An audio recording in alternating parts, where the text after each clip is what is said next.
El rey, los caudillos, los príncipes y los ancianos de Troya se reunieron en consejo y decidieron no salir del recinto amurallado hasta que el rey Memnón llegara en su ayuda al mando del gran ejército etíope. Pólidamente, el más sensato de todos, dijo que no debían esperar más ni continuar aquella guerra. Había llegado el momento de devolver a Helena a su pueblo y entregarles, además, el doble de las joyas que ella había traído consigo de la casa de Menelao. En ese instante, París se levantó enfurecido, llamó cobarde a Polidamante y añadió que el destino de Troya le importaba poco si podía retener a Helena algún tiempo más a su lado. De modo que el ejército troyano se retiró otra vez y esperó dentro del recinto amurallado. Poco tiempo después llegó el rey Memnón, un hombre casi tan hermoso como París y Aquiles. Él mandó un ejército de hombres a los que tan intensamente les había acariciado el sol en la tierra de la que procedían, que lo único blanco que tenían eran los dientes. Así que Príamo organizó otro banquete y le ofreció al rey Memnón una gran copa de oro rebosante de vino, y Memnón se la bebió de un trago. Después, como era contrario a alardear de su habilidad para el combate, dijo: «Si soy o no un buen guerrero, eso se sabrá cuando empiece el combate. Mientras tanto, retirémonos a descansar, porque pasar la noche en vela emborrachándose no es la mejor manera de preparar la batalla de mañana». Al amanecer, Memnón se colocó al frente de aquella hueste de piel oscura y salió en dirección al llano, y los griegos se habían derrumbado ante aquella legión de soldados de refresco si Aquiles, con su reluciente armadura, no les hubiera infundido valor. Memnón cayó sobre el ala izquierda del ejército griego, y allí se enfrentó con Antíloco, hijo de Néstor. Memnón se abalanzó sobre el joven príncipe, al igual que los leones se arrojan sobre sus víctimas. Antíloco levantó una de las piedras de la tumba de un antiguo rey y le golpeó con ella en el casco, derribándolo al suelo. Pero en un instante el rey de piel oscura se levantó y le hundió su lanza en el peto de la armadura, traspasándole el corazón y haciéndole caer sin vida en presencia de su anciano padre. Memnón volvió a la cama, sembrando la muerte a su paso y despojando de su armadura a los muertos. Néstor, que se había visto apartado el cadáver de su hijo por la cometida de Memnón, mandó su carro a lejos hasta Aquiles para rogarle que, a toda prisa, le ayudara a librar de la deshonra del cadáver de Antíloco. Aquiles se fue veloz al lugar en el que el joven había caído y se encontró cara a cara con el rey Memnón, quien ordenó a su guardia que se retirara para hacer frente.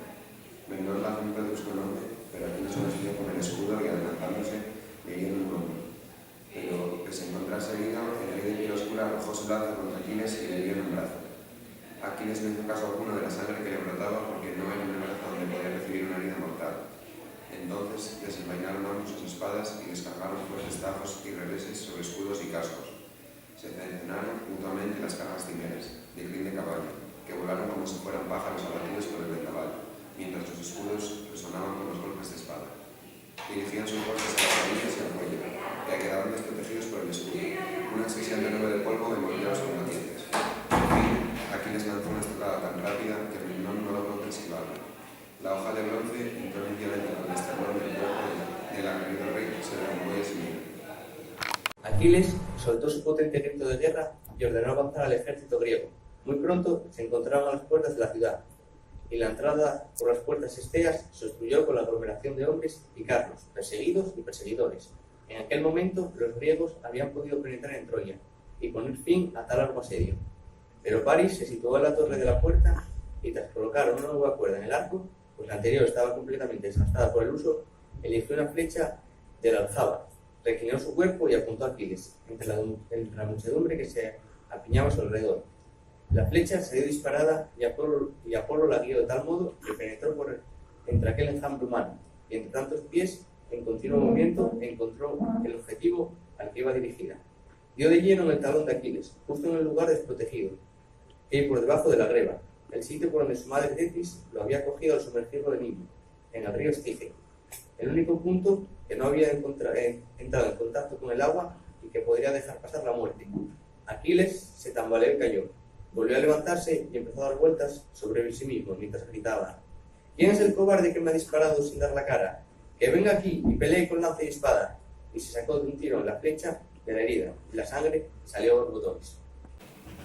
Había sangre por todas partes. Su mirada se nubló. Avanzaba tambaleándose, dando golpes a ciegas, hasta que sus fuerzas le abandonaron y se detuvo apoyado en su lanza. Soltó un grito áspero y bronco. «Perros troyanos, me muero, pero no os libraréis de mis lanzas. Y apenas hubo pronunciado estas palabras, cayó derrumbado ante la puerta, y la armadura resonó estrepitosamente.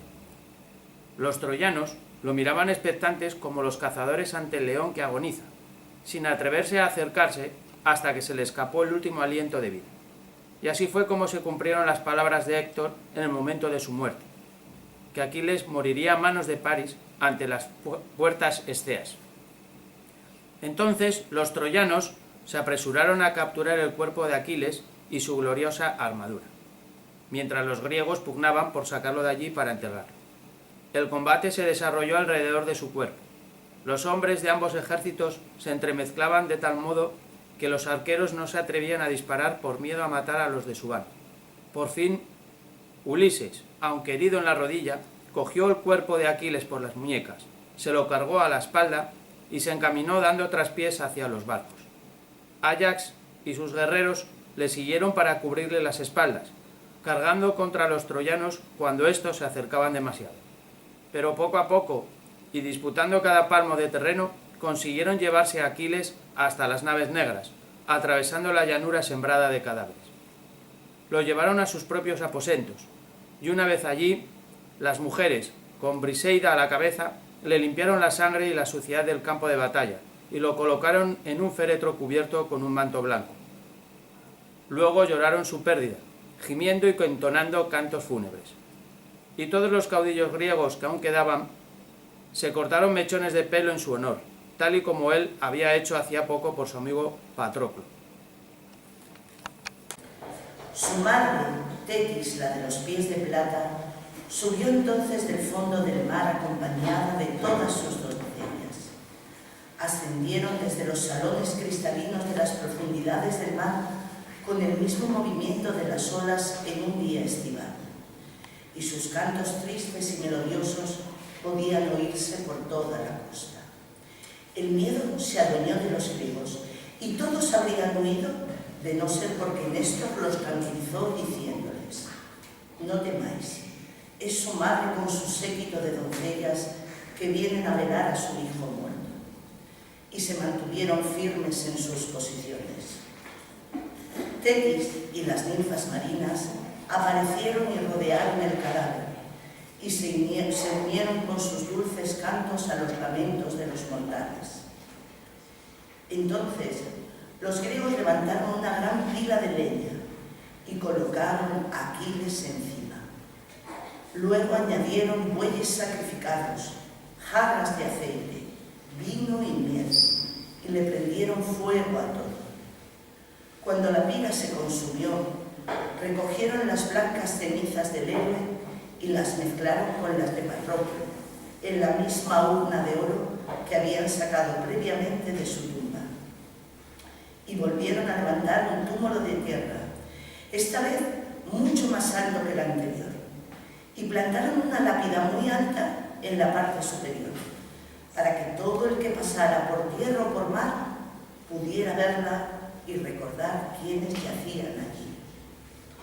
Después celebraron los juegos fúnebres en su honor, carreras de carros y a pie, pugilato y lucha, tal y como habían hecho con Patroclo. Y para cada uno de los ganadores, Tetis ofreció ricos y muy honrosos premios.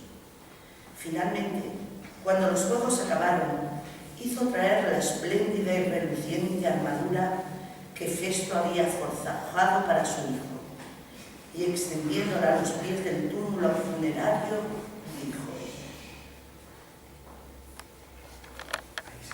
Cuando terminó, Ulises dijo con mucha delicadeza: que sean los troyanos los que juzguen si merezco los insultos con que Áyax me ha obsequiado, que sean ellos, que fueron testigos de mis múltiples hazañas en combate y que no ignoran que fui yo quien les arrebató la suerte de Troya, que consideren además que Áyax no me juzgó tan débil como dice, cuando a pesar de que me encontraba convaleciente de una herida, peleamos el uno contra el otro en los juegos fúnebres en honor de Patroclo.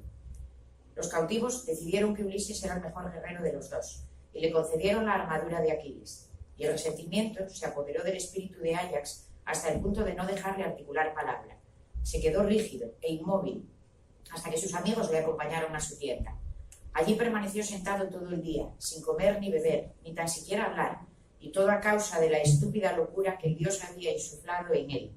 Al caer la tarde, la locura seguía dominándolo, pero cuando se hizo de noche, los pensamientos malignos huían en su interior y lo atormentaban. Cogió la espada y salió en la oscuridad de la noche hasta los aposentos de Ulises, con la intención de descuartizarlo. Pero de camino pasó junto al rebaño de ovejas que los griegos guardaban para abastecerse de carne, y lanzándose al redil con furia incontenible, comenzó a matarlas a todas sin otro motivo que saciar su sed asesina. Al amanecer recobró el juicio y se dio cuenta de que no había matado a Ulises y de que se encontraba en medio de un gran charco de sangre y de un montón de ovejas descuartizadas. Ya no podía seguir viviendo con la deshonra de aquella locura que había ocasionado. Así que aseguró su sangrienta espada firmemente en el suelo con la empuñadura, se apartó un poco, echó a correr y se lanzó sobre la punta de la espada que le atravesó el corazón de parte a parte. Y ese fue su final. Que esta armadura sea el premio para el mejor y el más valiente de los 2 campeones que consiguieron rescatar el cuerpo de Aquiles de manos troyanas. Y una vez dicho esto, se alejó de todos ellos y regresó al mar con sus doncellas.